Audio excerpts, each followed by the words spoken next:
Hello အားလုံးပဲမင်္ဂလာပါရှင် The Kitchen Diary Channel လေးကနေပြီးတော့ပြန်လည်ကြိုဆိုလိုက်ပါရရှင်ဒီနေ့ချက်ပြပေးသွားမယ်ဟင်းလေးကတော့နှုတ်ခဲချက်လေးကိုချက်ပြပေးသွားမှာဖြစ်ပါရရှင်ပထမဦးစွာဈေးရဝယ်လာတဲ့နှုတ်ခဲလေးကိုကျမတို့ကတရေပြုတ်လိုက်ပါရဲ့ချင်ပါဆိုလို့ပေါ့နော်တရေပြုတ်ပြီးပြီဆိုလို့ရှိရင်တော့အဲ့ဒီနှုတ်ခဲလေးကိုပလေးလိထားပါမယ်တလက်စားတဲ့ channel လေးကိုကြည့်နေတဲ့တဲ့ဆိုလို့ရှိရင်တော့ like and subscribe လေးလုပ်ပေးကြပါအောင်နော်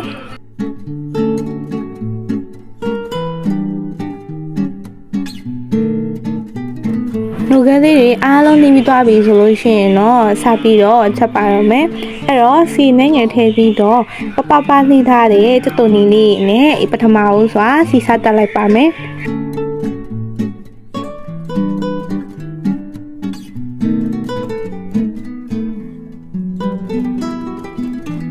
စီမနဲ့နင်းငလောက်တက်ပြီးဆိုလို့ရှိရင်တော့အစိမ်းမုံအနည်းငယ်အယောင်တင်မုံအနည်းငယ်ထည့်ပြီးတော့မှွေပါမယ်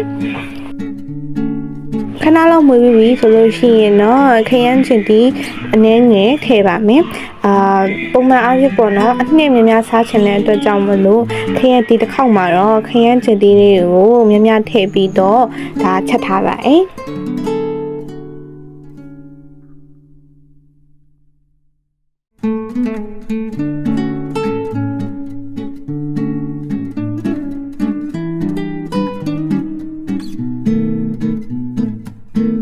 မိနစ်အနည်းငယ်လောက်မှွေပြီးပြီဆိုလို့ရှိရင်တော့စားအနည်းငယ်ထည့်ပါမယ်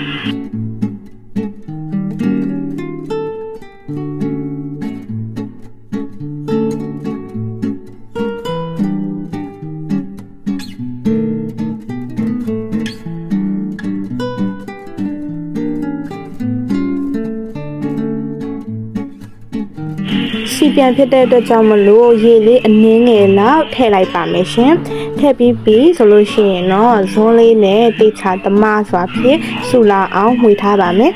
ဆူလာပြီဆိုလို့ရှိရင်တော့ခုနကလှီထားတဲ့နှုတ်ခဲလေးတွေကိုပါတစ်ခါတည်းထည့်ပြီးတော့နှုတ်ခဲလေးကိုရောက်တာဝင်အောင်ဟိုလိတ်ဒီလိတ်လေးအနည်းငယ်နှိပ်ပေးထားပါမယ်ဒါမဲ့နှုတ်ခဲတွေကကြေတက်တဲ့အတွက်ကြောင့်မလို့ပေါ့နော်အရန်ကြီးနှိပ်စရာမလိုဘူးပေါ့နော်ဒီတိုင်းဟိုနည်းနည်းလေးပဲဇွန်းလေးနဲ့အသားအရာလေးနှိပ်ရင်အဆင်ပြေပါတယ်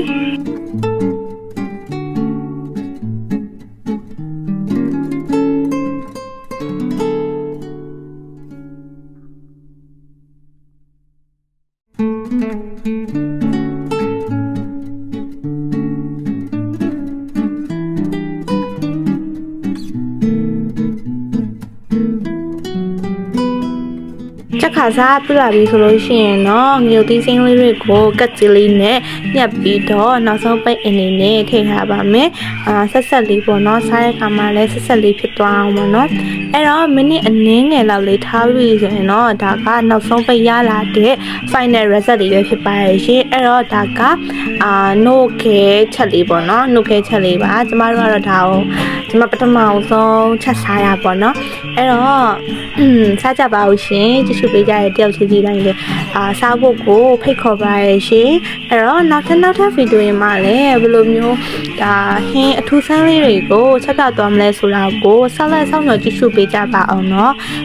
ကြည့်ရှုပေးကြတဲ့ပရိသတ်တယောက်ချင်းစီတိုင်းကိုလည်းကျေးဇူးအထူးပင်ရှိပါရရှင်ကောင်းသောနေ့လေးကိုပိုင်ဆိုင်ရရှိကြပါစေရှင်